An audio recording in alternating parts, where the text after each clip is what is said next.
Keurusan gue.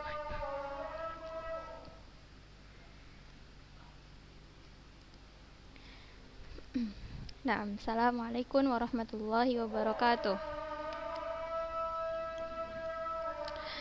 Bismillah, innal hamdalillah nahmaduhu wa nasta'inuhu wa nastaghfiruh wa na'udzu billahi min syururi anfusina wa min sayyiati a'malina. May yahdihillahu fala mudhillalah wa may yudlil fala hadiyalah. Asyhadu an la ilaha illallah wa asyhadu anna Muhammadan abduhu wa rasuluh alladzi la nabiyya wa la rasula ba'dah. Amma ba'd. Kaifa halukum ya akhwati habibati. Apa kabarnya anak-anak ustazah semuanya? Hal antunna bi khair? Apa kalian baik-baik aja?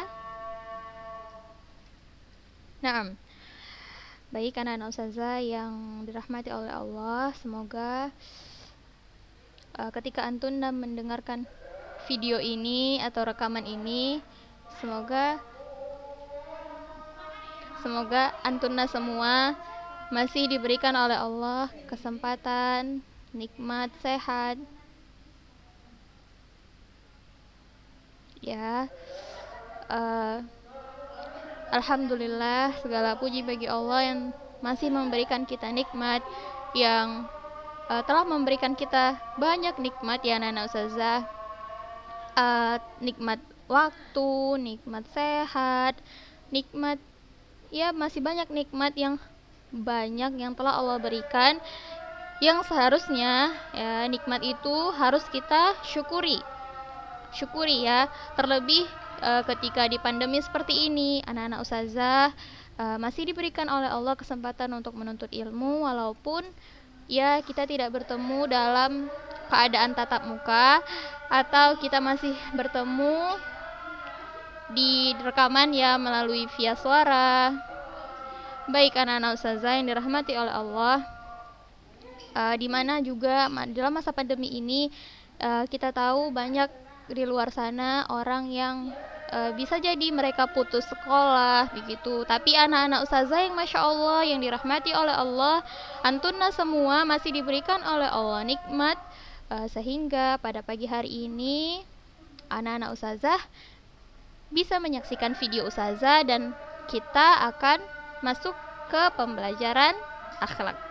Baik anak-anak ustazah, hari ini ya seperti yang sudah ustazah bilang, kita masuk ke pelajaran akhlak. Kita masuk ke bab baru di halaman 105. Kalau antuna punya buku ya, di buku antuna itu ada di halaman 105. Baik, jika sebelumnya kita sudah membahas, nih sedikit mengulang ya anak-anak ustazah, kita sudah ada di bab 7 kemarin, kita sudah bahas mengenai adab terhadap karib kerabat dan terhadap tetangga dan masyarakat. Nah, adab karib kerabat, tetangga dan masyarakat itu hampir sama ya, sama bahkan itu ustazah harap setelah dipelajari jangan ditinggalkan ya anak-anak ustazah. Ustazah harap antunna setelah mengetahui ilmunya maka silahkan diamalkan, silahkan dipraktekkan, karena seperti yang sudah ustazah bilang juga bahwa ilmu yang sedikit itu kalau kita praktekkan, kalau kita amalkan untuk diri kita sendiri lalu kita bagi ke orang lain, maka ilmu itulah yang dinamakan ilmu yang bermanfaat. Begitu ya. Baik. Selanjutnya, bab 8, adab terhadap syekh, ustaz atau gurunya. Adab terhadap ustazah, syekh atau gurunya. Ya, bisa kita panggil ibu atau bapak. Kalau di luar, kalau di Ulunuha dipanggil dengan ustaz dan ustazah, syekh begitu. Nah, kita akan masuk ke adab terhadap syekh, ustadz atau gurunya. Nah, ini adalah salah satu adab yang sangat penting ya. Dari semua adab yang sudah kita pelajari, Ini juga termasuk adab yang penting yang harus kita ketahui dan pelajari. Kenapa ustazah? Karena anak-anak ustazah semuanya di luar atau di lingkungan sekolah banyak sekali kita jumpai contohnya teman-teman kita yang masih kurang adab terhadap ustazahnya atau ustadznya begitu ya.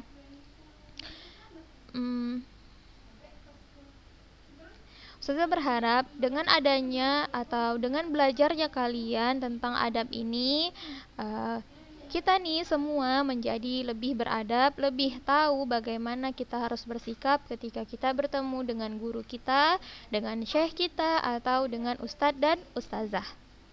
Baik anak-anak ustazah. Nah, kita masuk ya. Anak-anak ustazah yang dirahmati oleh Allah, Islam ini sangat menyenangi orang-orang yang memiliki akhlak yang mulia. Dan sebaik-baik teladan yang harus kita teladani adalah Rasulullah Sallallahu Alaihi Wasallam, yang dimana Nabi kita Muhammad Sallallahu Alaihi Wasallam adalah sebaik-baik suri tauladan, memiliki akhlak yang mulia. Apa dalilnya ustazah kalau Islam ini menyenangi akhlak yang mulia? Kita lihat. Innallaha ta'ala karim, yuhibbul karam wa yuhibbu ma'aliyal akhlaq wa yakrahu safaha. Innallaha ta'ala karim. Allah subhanahu wa ta'ala itu karim, maha mulia, maha dermawan. Yuhibbul karam, mencintai kedermawanan. Wa yuhibbul ma'aliyal akhlaq, dan mencintai akhlak-akhlak yang mulia, mencintai orang-orang yang memiliki akhlak yang mulia. Wa yakrahu safaha, dan membenci perkara-perkara yang hina atau rendah. Nah, kita lihat nih, yang dimaksud dengan perkara-perkara yang rendah itu maksudnya orang-orang yang tidak memiliki akhlak yang mulia. Begitu ya. Allah mencintai pemilik akhlak yang mulia dan membenci orang-orang yang tidak memiliki akhlak yang mulia. Kita lihat. Lalu akhlak yang rendah atau akhlak yang tidak mulia itu seperti apa ustazah? Boleh antuna garis bawahi. Akhlak yang rendah itu contohnya kesombongan.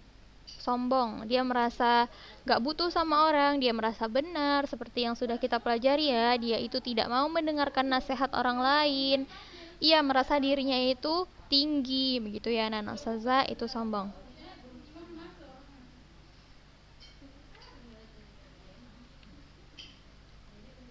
Lalu kekikiran, kemalasan, pengecut, sikap kasar, keras kepala.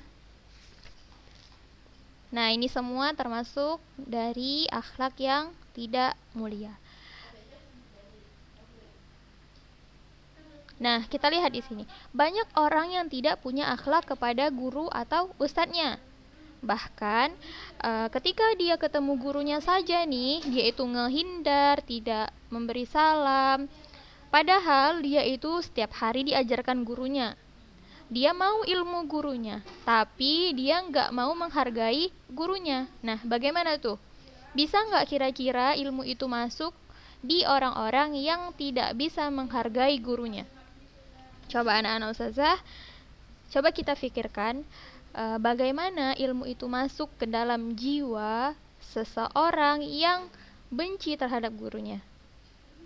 Pahamnya, tidak menghargai gurunya dan bersikap seolah menghindar ketika ketemu gurunya, tidak memberi salam, menegur, kasih senyum aja nggak mau. Nah, gimana tuh? Ya kan? Lalu di sini dijelaskan bahwa bukan guru yang mendatangi murid, tapi murid yang mendatangi guru. Kita kan nih, kita sebagai seorang murid, kita merasa butuh terhadap ilmu dari guru tersebut, ya kan? Lalu siapa yang harus mendatangi? Gurunya kah yang mendatangi agar muridnya itu belajar gitu? Enggak ya, jadi bukan guru yang mendatangi murid, tapi murid yang mendatangi guru. Di sini anak-anak ustazah, seperti kondisi kita saat ini, pandemi, belajarnya daring, tidak ketemu guru. Nah, hal ini jangan menjadikan kita itu seseorang yang acuh sama gurunya. Contoh, jika diberi tugas, lalu dibiarkan gitu saja, harus gurunya dulu yang minta, baru antuna kerjakan. Jangan ya. Ayo, siapa nih? Ayo sama-sama kita introspeksi diri, sama-sama kita belajar menghargai orang lain. Ingat tadi bahwa murid yang mendatangi guru. Kita harus tahu kewajiban kita. Ya, kewajiban seorang penuntut ilmu memenuhi hak gurunya. Itu adalah kewajiban seorang penuntut ilmu. Memenuhi tanggung jawabnya sebagai seorang penuntut ilmu, mengerjakan PR, ujian, praktek, itu semua harus antuna kerjakan. Itu konsekuensi atau itu adalah tanggung jawab kalian sebagai seorang penuntut ilmu. Paham sampai di sini anak-anak ustazah?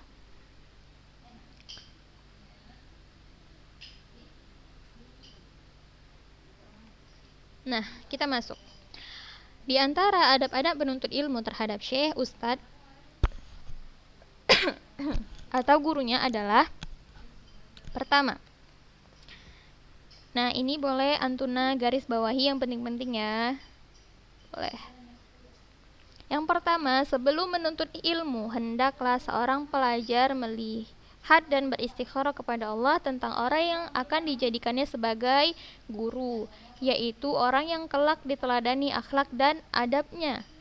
Jika memungkinkan, hendaklah ia belajar kepada seorang yang sempurna keahliannya, terwujud rasa simpati dalam dirinya, nampak kehormatannya, dikenal sikap iffah atau menjaga kehormatan, dan telah terkenal hafalan, karena yang demikian itu lebih baik dalam proses belajar dan lebih baik dalam mendatangkan pemahaman. Nah, yang pertama kita harus melihat dan kita beristikharah, kita berdoa kepada Allah, semoga guru yang akan kita jadikan pengajar dalam sekolah kita, dalam pembelajaran kita, itu adalah guru yang memiliki akhlak yang mulia. Lalu dia orang yang menjaga kehormatannya. Lalu yang sudah memang terkenal dia itu ahli dalam bidang tersebut. Contohnya, ketika antuna belajar sebuah ilmu kepada seseorang yang belum ahli terhadap ilmu tersebut, bisa jadi anak-anak ustazah, orang yang mengajarkan itu bisa menyesatkan kita. Beliau mengajarkan sesuai pemahamannya, bukan sesuai kebenaran. Paham ya? Jadi kita juga harus bisa memilah dan memilih mana guru yang harus kita datangi, yang dia benar-benar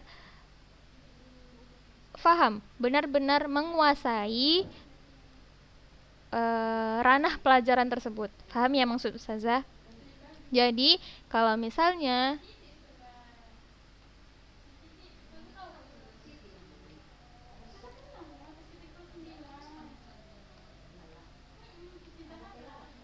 karena kalau misalnya kita belajar dengan orang sesuka hati yang sebenarnya kita tahu dia itu tidak terlalu paham akan ilmu tersebut, bisa jadi dia menyesatkan kita karena dengan pemahamannya. Ya, bisa jadi karena masih butuhnya dia akan ilmu, dia juga bisa membuat kita salah dalam memahami ilmu. Begitu ya anak-anak ustazah. Jangan sampai nih, apalagi kita belajar ilmu syar'i, ilmu yang berkaitan dengan agama. Fahim tun? Itu adab yang pertama, ya. Lalu adab yang kedua, menghormatinya dan memuliakan kedudukannya, baik ketika dia ada maupun tidak ada. Yang demikian itu karena mulianya kedudukannya di sisi Allah Ta'ala dan termasuk pewaris Nabi Muhammad SAW. Jadi anak-anak ustazah, menghormati dan memuliakan guru kita itu bukan hanya saat di depannya saja, bukan ketika kita tatap muka aja, bukan ketika dia itu masih ada sama kita.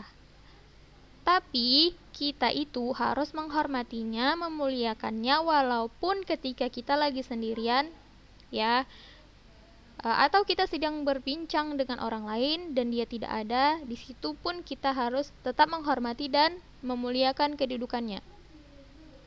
Karena apa? Karena mulianya kedudukan mereka, kedudukan guru kita, syekh kita, ustadz dan ustazah kita di sisi Allah Ta'ala, dan mereka itu termasuk pewaris Nabi Muhammad SAW. Yang ketiga, memulai mengucapkan salam, meminta izin ketika akan duduk atau pergi dari majelis ilmu karena ada keperluan. Nah, memulai mengucapkan salam. Kalau ketemu di jalan gitu, ucapkan salam, assalamualaikum ustazah gitu. Tapi jangan ke yang lawan jenis ya, ke ustadz gitu. Lebih baik dijaga. Kalau ke ustadz atau syekh yang mereka itu tidak mahram dengan kita, lebih baik dijaga. Karena mereka pun paham kenapa Antuna tidak mengucapkan salam kepada mereka gitu ya, menghindari fitnah gitu ya anak-anak ustazah. Jadi memulai mengucapkan salam ke ustazahnya, ustazah assalamualaikum gitu, lalu meminta izin ketika akan duduk atau pergi dari majelis ilmu. Ini juga ada adabnya ya, kalau meminta izin ketika orang lain sedang berbicara gitu kan ada adabnya kan, harus ditunggu dulu sampai dia berhenti berbicara, baru contohnya baru angkat tangan atau baru bilang Ustazah mau izin gitu, entah ke kamar mandi atau kemana, atau Antuna ada keperluan yang lainnya. Paham ya anak-anak Ustazah? Taib. Selanjutnya, hendaklah ia duduk di majelis ilmu dengan cara duduk seorang pelajar, dengan penuh adab dan tidak duduk sambil bersandar, menyender ke dinding atau dengan membelakanginya. Ini kalau misalnya tatap muka ya, baik tatap muka atau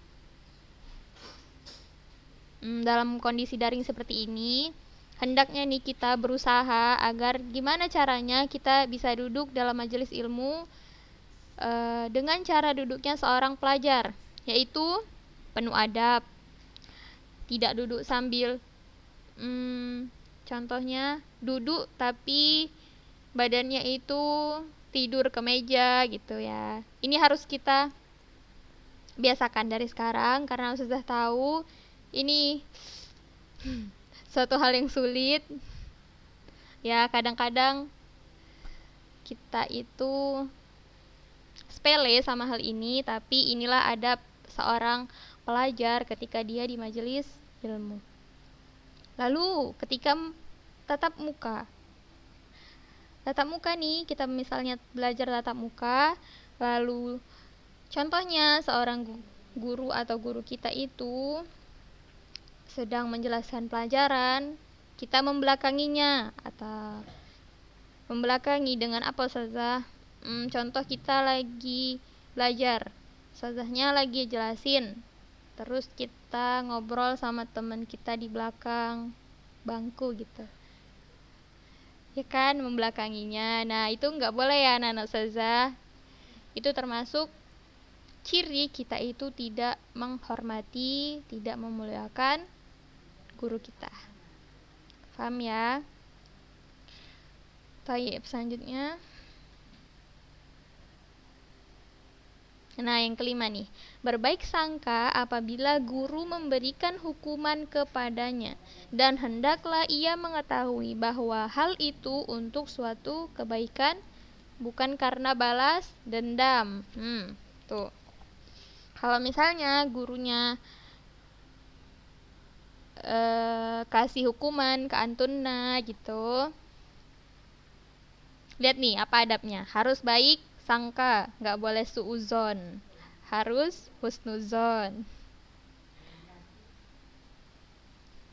Kenapa? Bisa jadi hukuman itu diberikan kepada kita. Ya tentu saja hukuman itu diberikan kepada kita agar kita bisa menjadi seseorang yang lebih baik, bisa agar kita merubah kesalahan kita gitu. Tentu bukan untuk sesuatu yang buruk ya, apalagi untuk balas dendam. Ya, nggak mungkin ya. Nggak mungkin seorang guru itu mau balas dendam sama muridnya. Jadi kita itu harus husnuzon, berbaik sangka apabila guru itu memberikan hukuman. Harus introspeksi diri nih kita. Apa yang kita lakukan, apa kesalahan yang kita lakukan sehingga guru kita itu bisa atau sampai memberikan kita hukuman. Paham ya anak-anak ustazah? Jadi misalnya ada guru yang kasih hukuman, lalu kita gibahin, kita omongin, kita jelek-jelekin, itu bukan adab seorang penuntut ilmu. Paham ya? Karena kalau ada sebab pasti ada akibat. Ya kan? Kalau misalnya kalian berbuat sesuatu pasti ada akibatnya.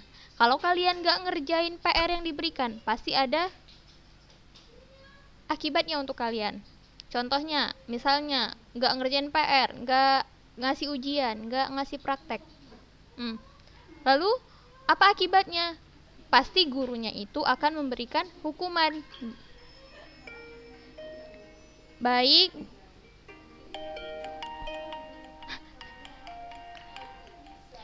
berupa misalnya disuruh ngerjain PR, terus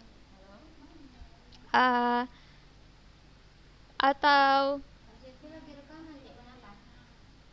ya biasanya guru itu memberikan hukuman itu, contoh kecilnya yang sudah kasih ya, itu contohnya hukumannya disuruh ngerjain PR dengan tambahan soal gitu. Itu sebabnya kenapa tuh? Karena diberikan kayak gitu. Karena Antuna nggak ngerjain PR, nggak ngumpul ujian, nggak ngumpul praktek. Ya kan? Kalau ada sebab, ada akibat juga. Kalau Antuna berbuatnya baik, akibatnya insya Allah baik.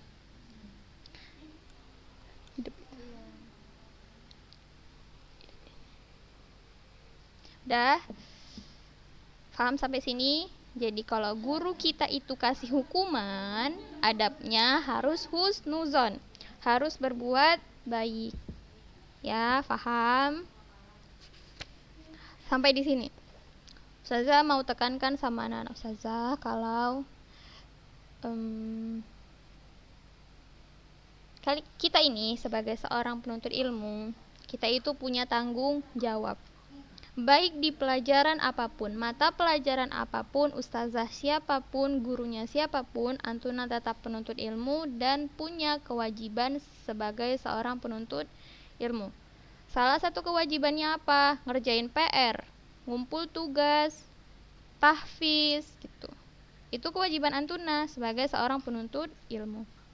Kalau dari semua kewajiban-kewajiban itu ada yang Antuna acuhkan, gak mau Antuna kerjakan, pastilah akan ada hukuman yang diberikan kepada Antuna. Hukuman itu fungsinya untuk apa? Agar Antuna introspeksi, agar Antuna menjadi lebih baik ke depannya, agar Antuna tidak menyepelekan pelajaran apapun. Paham ya? Baik itu pelajaran umum maupun agama. Semua itu harus Antuna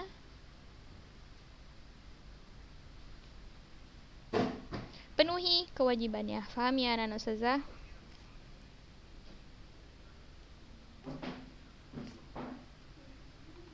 Lalu, seorang penuntut ilmu harus sabar menghadapi gurunya sedang marah. Nah, mungkin ada satu sebab atau lain hal gitu yang buat ustazahnya mungkin lagi tidak enak hati gitu. Antuna apa nih adab kita kalau kita menjumpai guru kita tetapi dalam keadaan beliau itu sedang tidak enak hati atau sedang marah, kalau di sini ditulis ya. Jadi adabnya itu seorang penuntut ilmu harus sabar.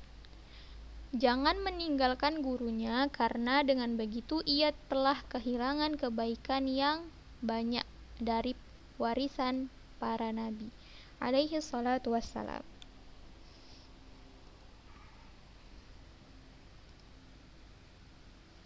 Paham ya anak ustazah? Bahkan ketika kita dapati guru kita marah aja nih kita nggak boleh ninggalin guru kita. Apalagi kalau gurunya sedang dalam keadaan baik-baik aja, hatinya, fisiknya, terus kita tinggalin. Nah, gimana tuh? Ayo gimana?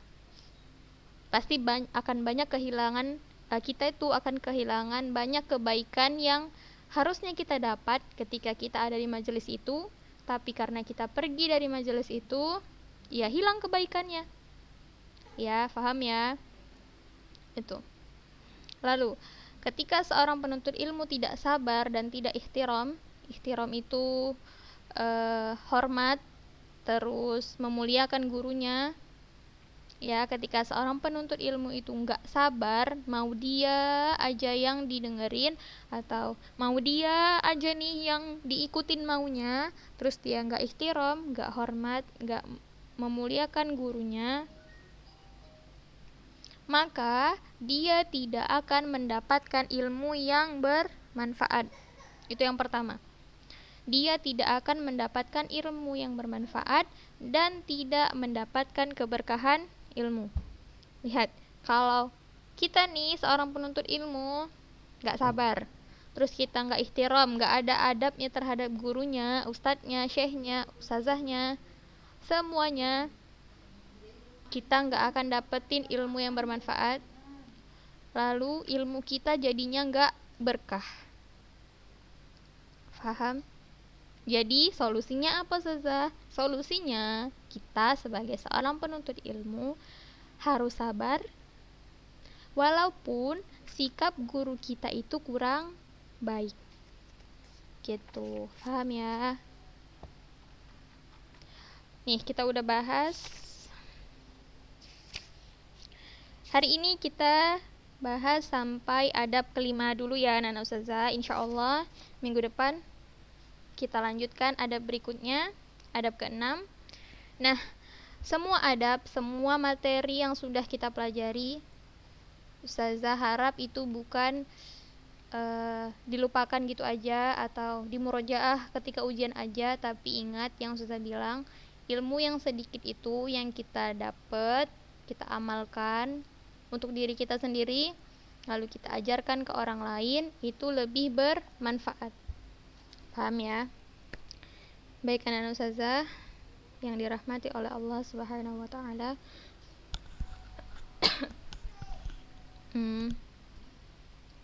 Akhirul kalam, ustazah berharap apa yang kita pelajari hari ini, apa yang Antuna dapat hari ini bisa bermanfaat bagi kehidupan Antuna dan ustazah juga. Tetap murojaah, tetap semangat, jangan mengeluh juga. Ingat tadi yang ustazah bilang, kita harus banyak-banyak bersyukur. Lalu ingat amalkan juga apa yang udah kalian dapat, jangan dibiarin gitu aja, diamalkan.